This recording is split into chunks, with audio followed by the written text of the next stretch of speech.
Ladies and gentlemen, please welcome our next speaker, Darren Richardson, presenting the topic, 9 to 5 MNFC, maintaining psychological safety in technology.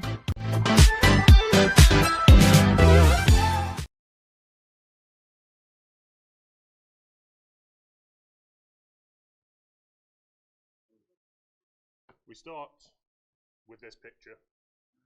This is why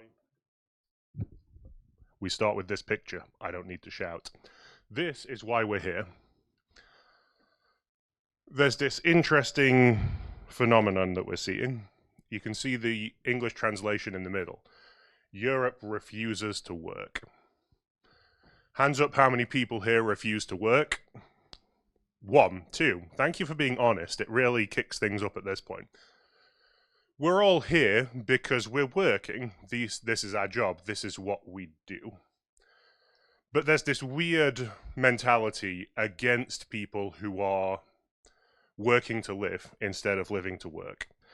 People who don't just want to be wage slaves, don't want to work 80 hours a week, what have you. So that's what brings me to my talk, 9 to 5, and then fuck it.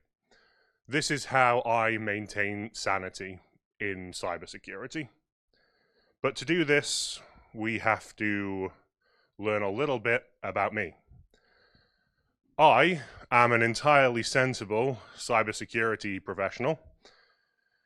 I'm not a morning person, so thank you, whoever put me on at 9 a.m. I normally wouldn't be awake for another... I don't even know where my watch is at this point in time. So, yeah, I'm not a morning person at all. I am a cybersecurity professional. I am usually a serious cybersecurity professional, but as you can probably tell by my socks and my bright pink shoelaces, I'm occasionally quite a silly person. But I do work in cybersecurity. I do have some experience in infrastructure, IoT, and AI. And at times, I actually believe I do a good job. Imposter syndrome is a thing we should talk about, but I want to talk about how we balance these things. But first, we need to talk about what is psychological safety.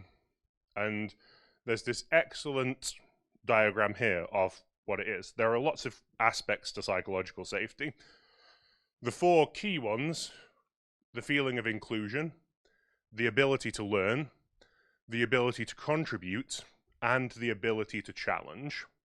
And most of this requires open communication, respect, trust, encouragement of risk-taking. That's a kind of key one.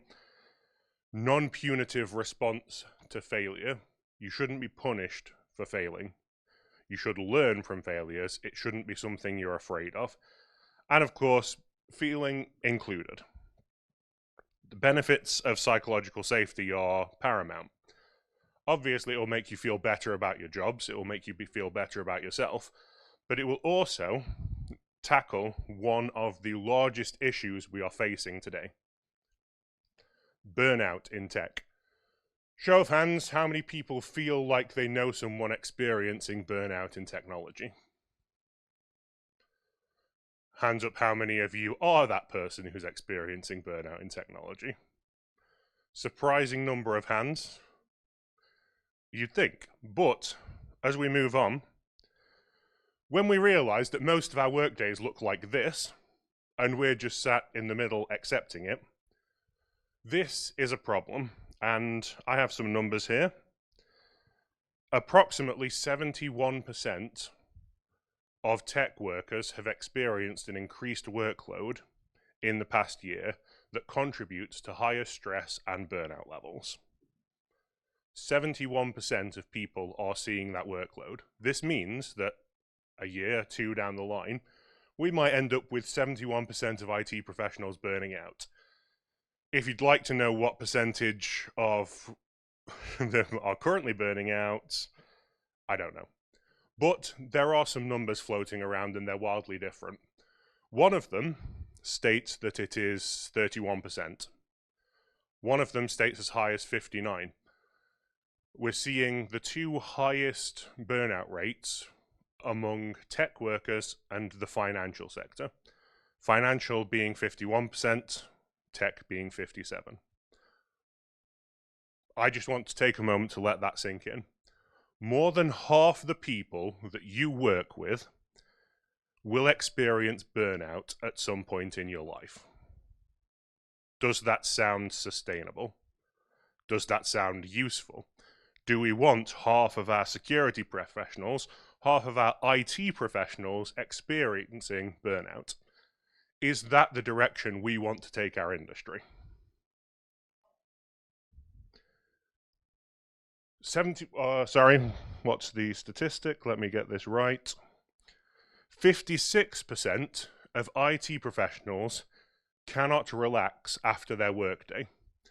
They take work home with them. They take it to a place where they cannot switch off, where they carry the weight of what's happening with them as they go home, as they go to sleep, and when they wake up.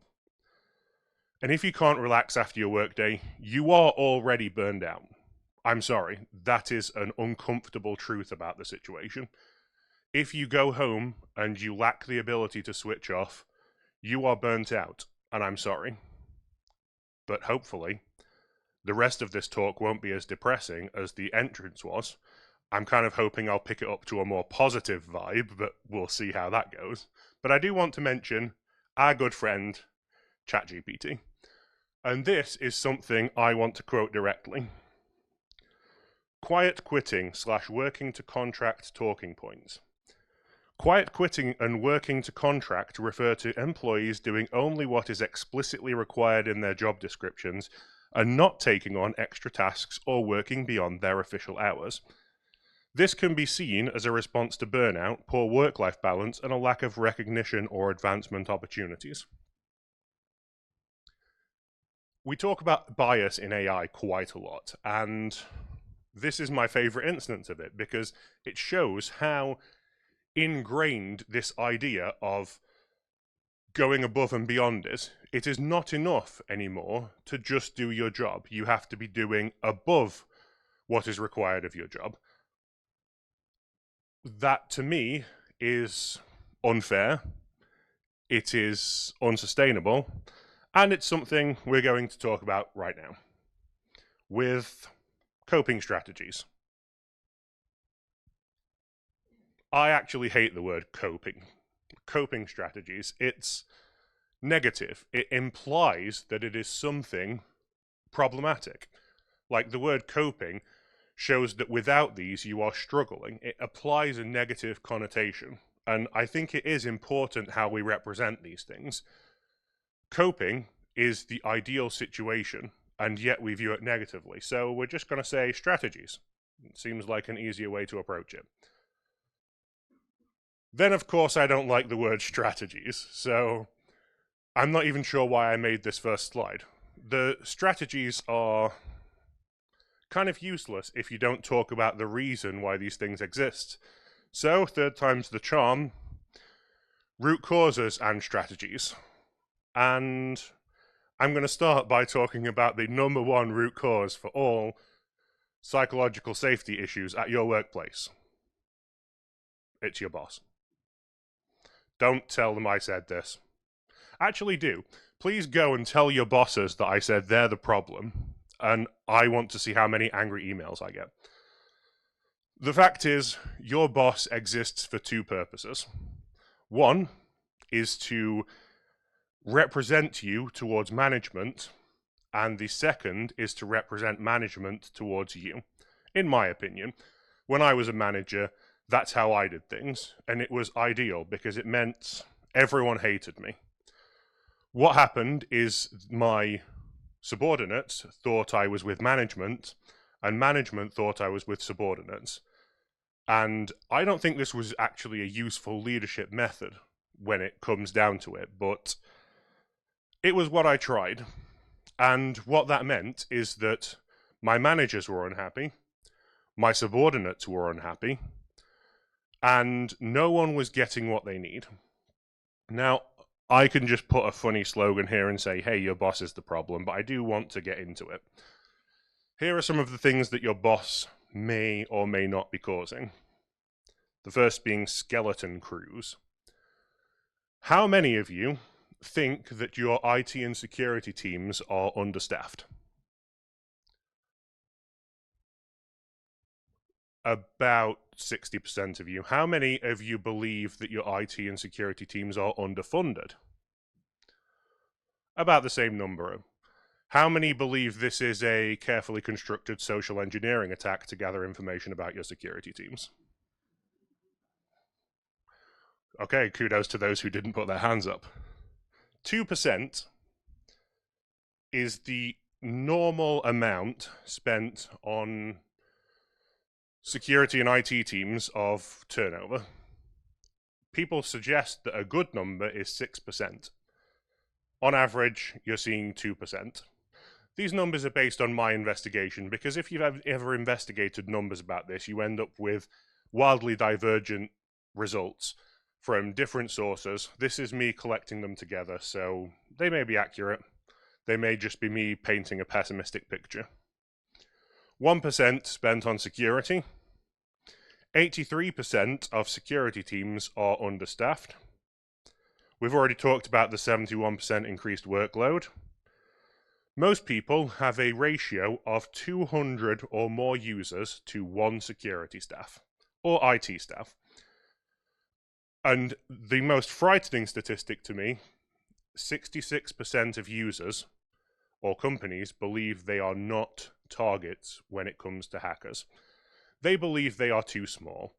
They believe they are irrelevant. They ask the question, why, oh why, would the attackers target us? We're just an innocent company doing nothing of interest to anyone. Has anyone ever gone to a ransomware group's website and scrolled down the list of compromised targets? It's a fascinating experience where you find tens of thousands of innocent companies who weren't doing anything wrong. They just happened to exist. This is how attacks work, and it's something we need to talk about. No one is being targeted. Attacks are general, but that doesn't mean they don't include you. They do. They're just not targeted at you. And this is the main problem you'll have with your boss, in my experience. You will have people who do not listen when you say, we are vulnerable, we are a target. Even if we are small, even if we are a startup, even if we're not profitable yet, we are vulnerable. An interesting statistic came up when I was doing a previous talk, which was 60% of companies will never recover after a serious ransomware attack. They will simply not be able to get out under the weight of the problems caused, and they will fold within 6 months. It's fascinating when you tell that statistic to people who believe they are not a target. Try it, see what happens. Another thing you may see is manipulation, and there are a couple of good examples of this. The first, if you have someone who tries to make you, as an engineer, feel like it is your fault that you are understaffed. This is probably the most common example of manipulation, of someone making you believe that you have to do more because a proper investment has not been made. They make it personal responsibility. And the thing you do for both of these issues... Oh, there's actually one more I want to talk about here, now that I come to think of it. How many of you have had a boss who said, we're like a family? Yep, plenty of hands up, thank you for admitting it. We are like a family. I've had bosses who said that to me. I've had bosses who fired me who said that to me. This is kind of an interesting situation. We are like a family. If you die tomorrow, your family will not be auditioning for your replacement the next day. Your company will. And I don't want to seem anti-business. The company should be doing that because it is a company. It is not your family. You are replaceable. I am replaceable. We are all replaceable, and that is how we need to see our jobs. And this brings us to the first action point. I'm sorry I've been such a downer up until now, but we're going to talk about this for a minute. Advocation. Advocation means standing up for yourself, for the things you need inside a company. You have to voice your needs early, and you have to voice them often. I was once in a situation where I was saying, the workload is kind of high, but it's okay for now. And I didn't realize that what my boss was hearing at that point was, the workload's okay. I was saying I was managing, and he was hearing, you're managing just fine. This went on for 2.5 years. And what we need to take from this is that we have to advocate for what we need. If you are part of a security team, which is understaffed, you need to make that known. If you are part of an IT team that is understaffed, you need to make that known.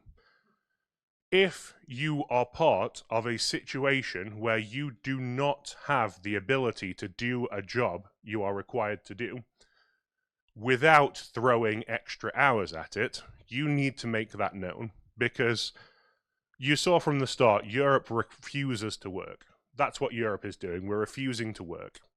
I don't even know where that comes from. It's utter nonsense.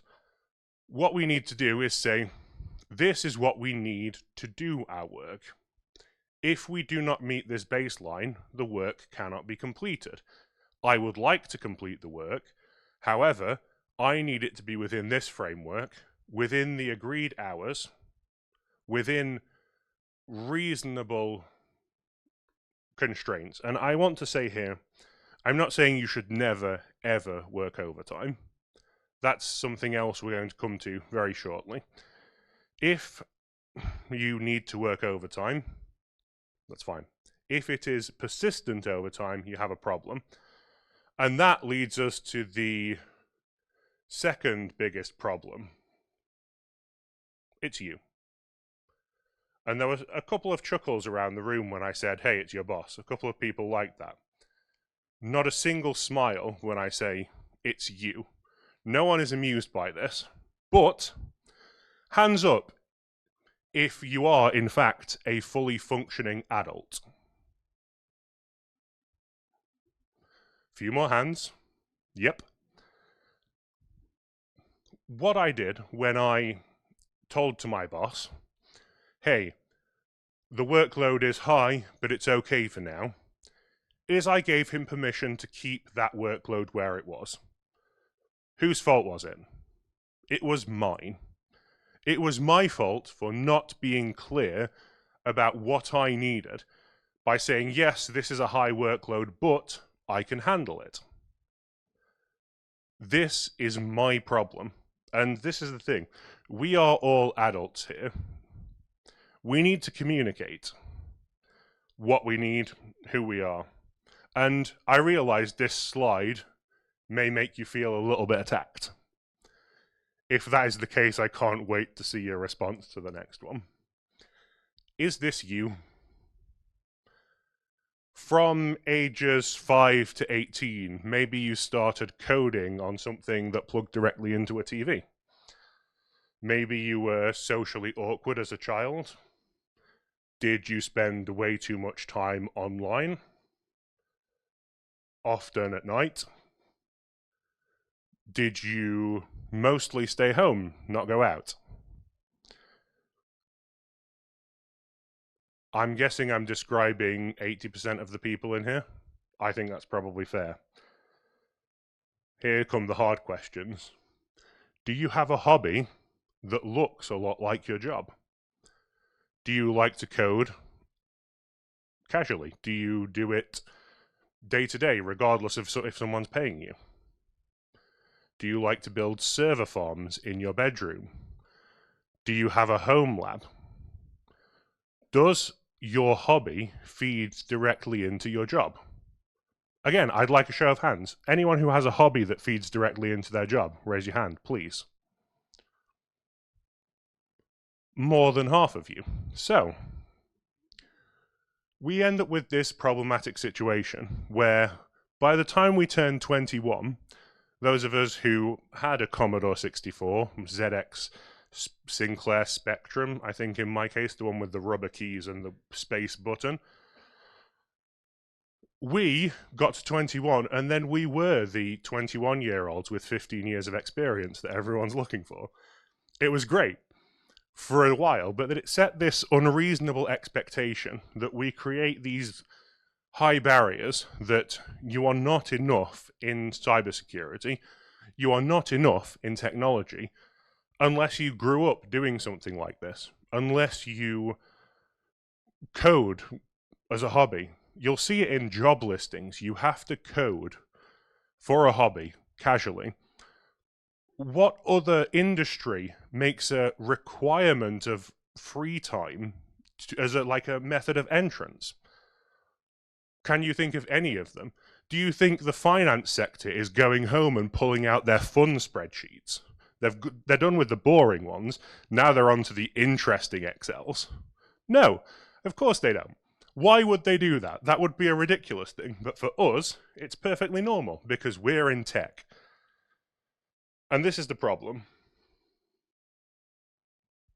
We need to learn to set boundaries. Boundaries are so useful.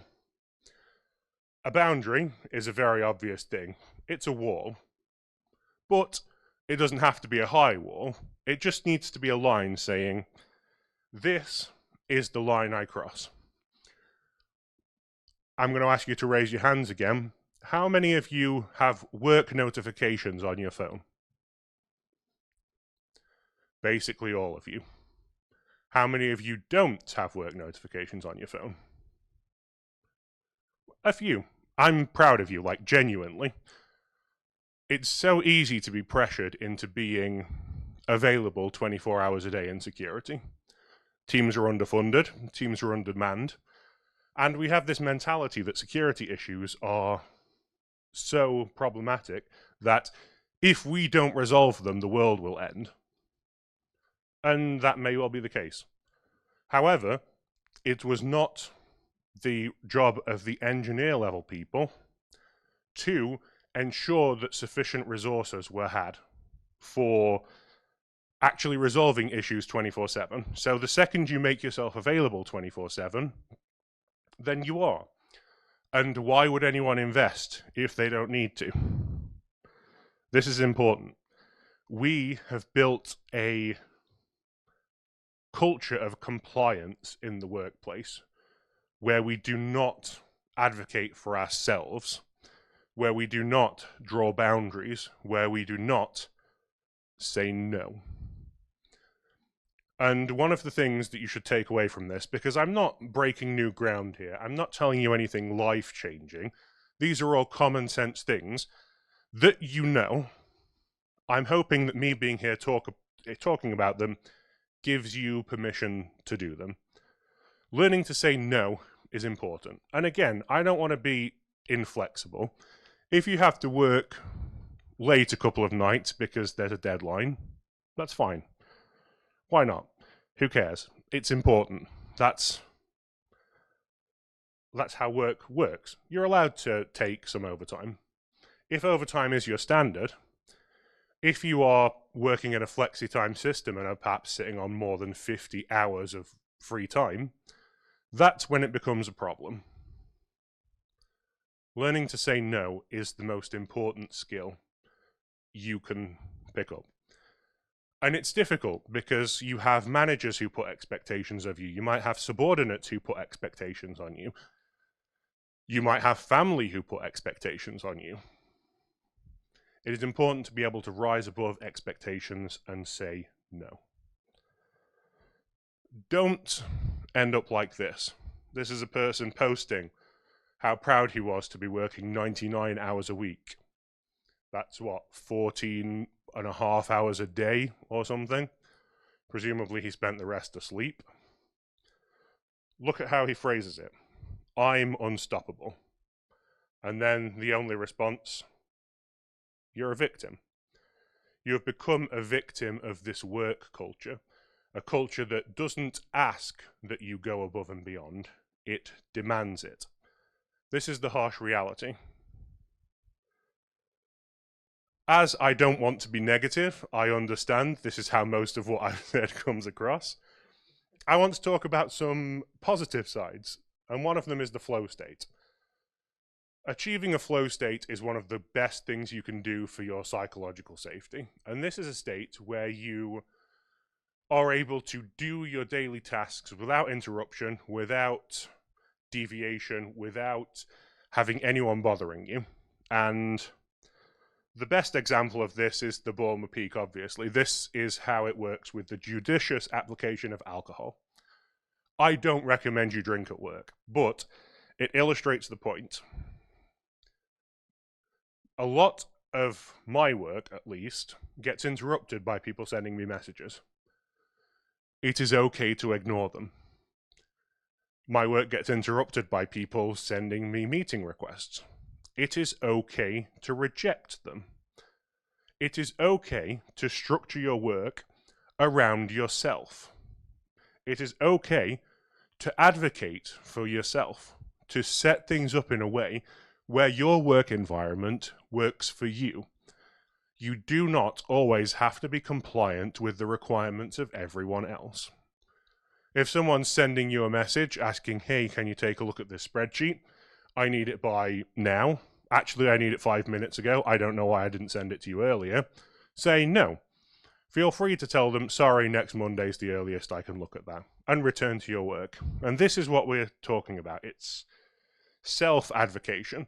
We've talked about advocating for your work, but advocate for yourself. Make your needs known early. Make them known often. You've probably all heard the phrase, the squeaky wheel gets the grease. In the case of the overloaded workload in mine, I wasn't the squeaky wheel. I was the problem. I wasn't advocating for myself. So, as a brief summary, what can you do? I've seen some people taking pictures.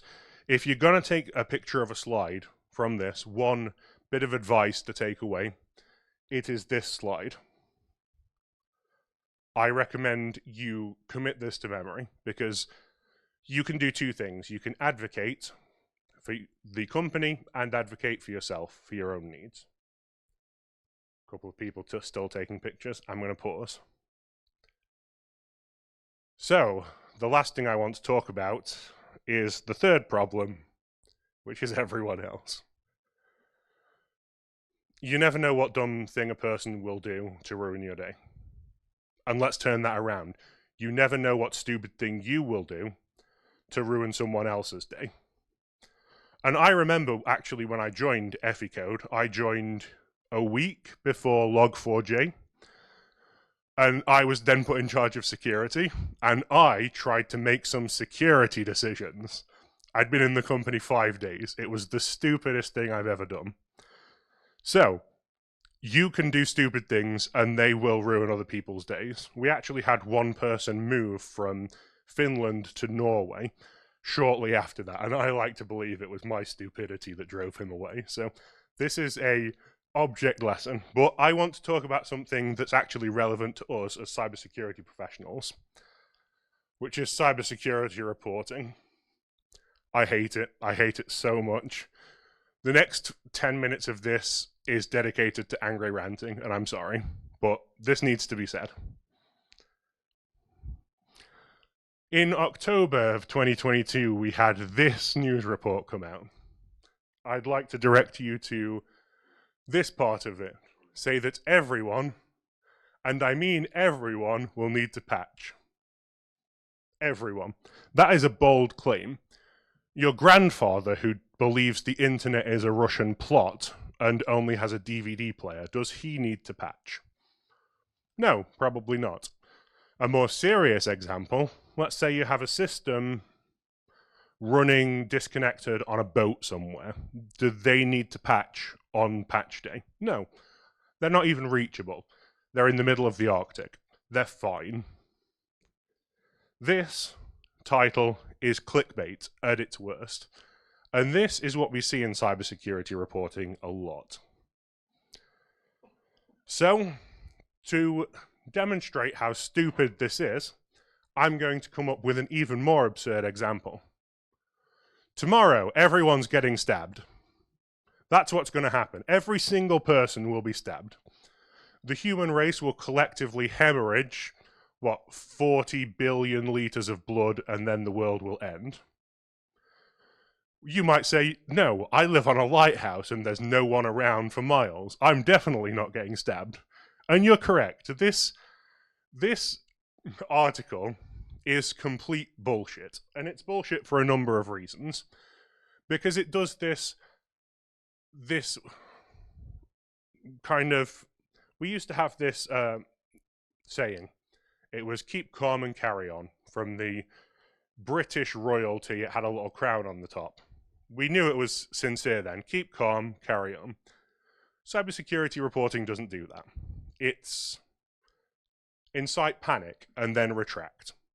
This is what cybersecurity reporting looks like. And I'm going to go back here just for a second. This is just the headline. If we actually dive into it, this everyone, and I mean everyone, was for OpenSSL 3, which at the time of publishing was in use in one LTS version of Ubuntu that had been out for about 6 months.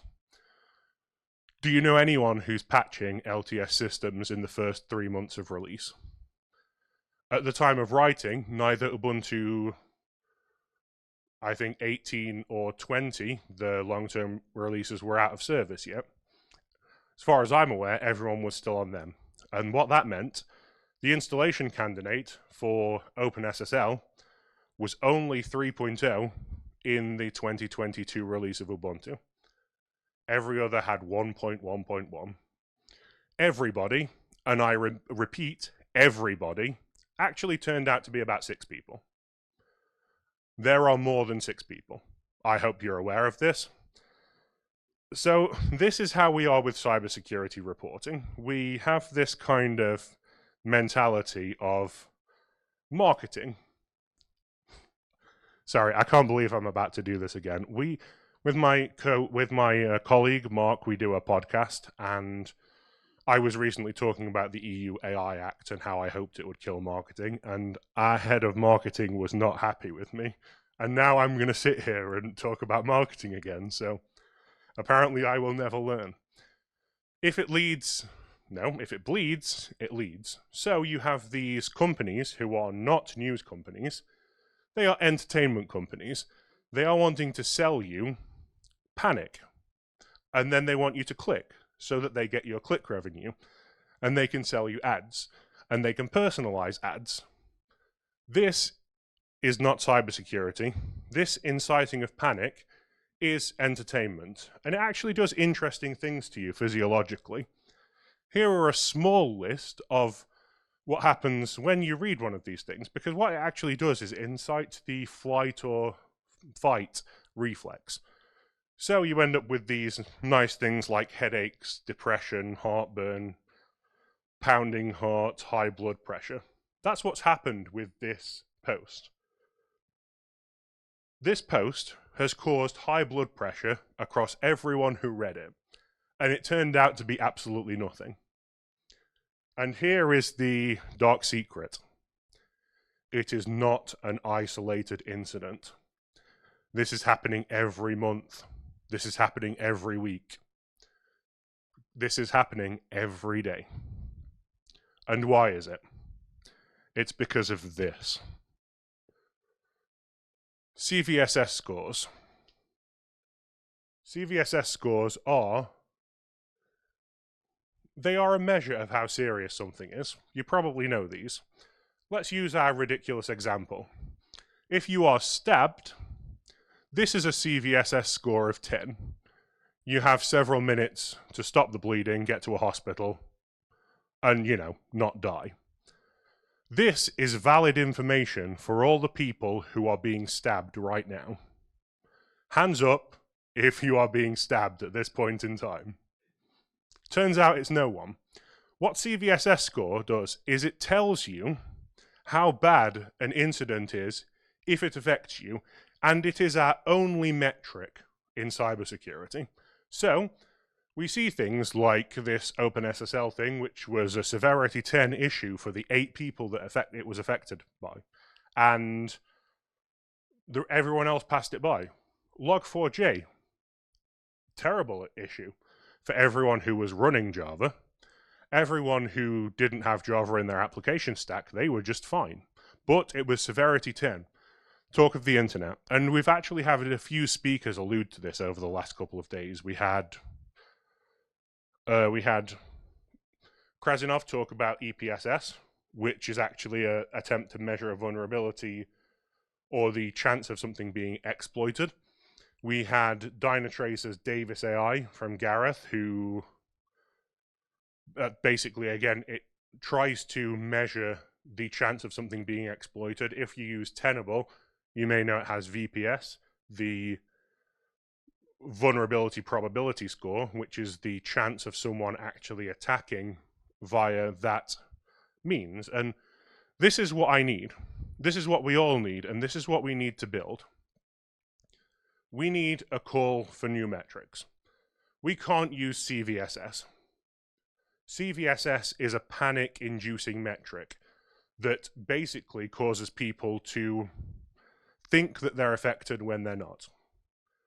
OpenSSL was active in, I think, 30% of websites when I did a brief check. I don't remember.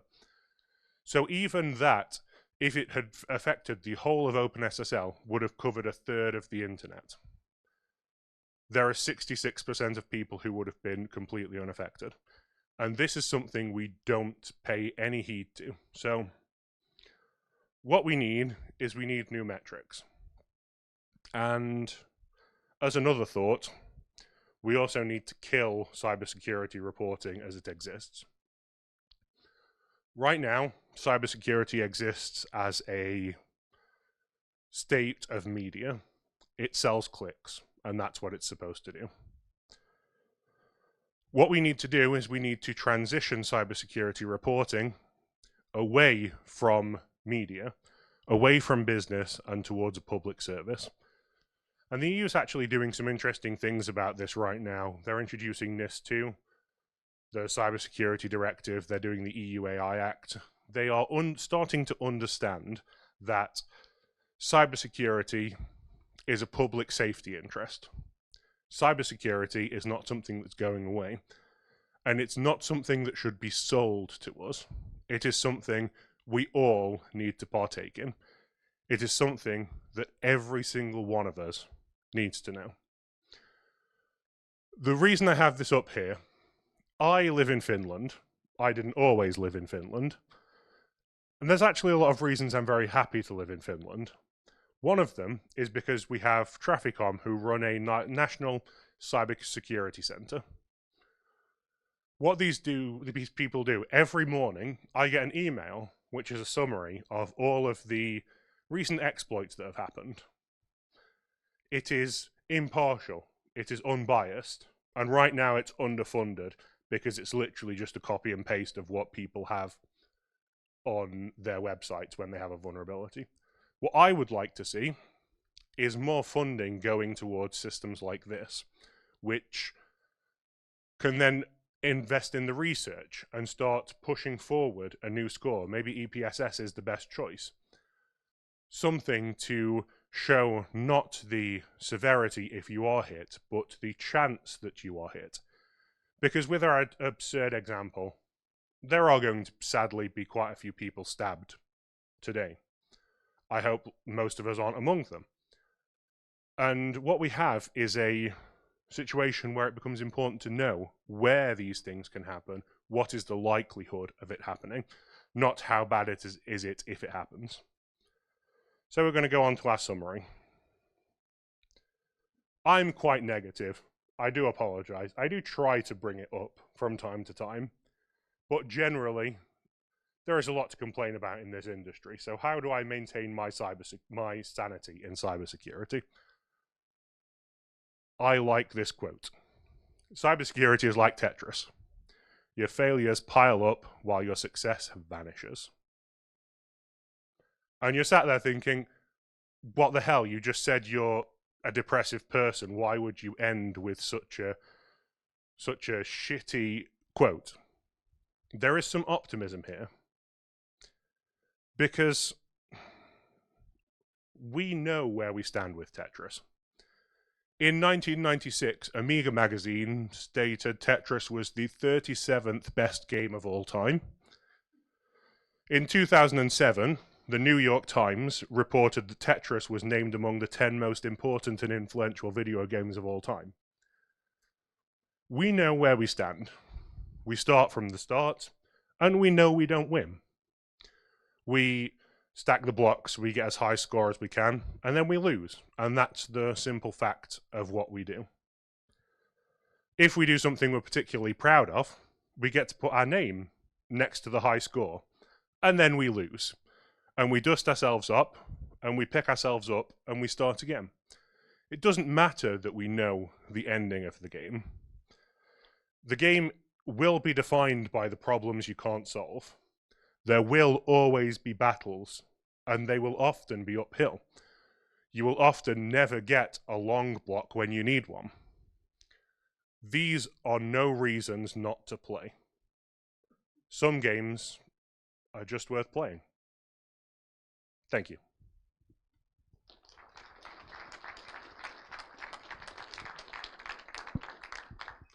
Let's see, you have some questions. Yep. Statistics are just trust me, bro. Yep, they pretty much are. Here is the dirty secret about statistics. They all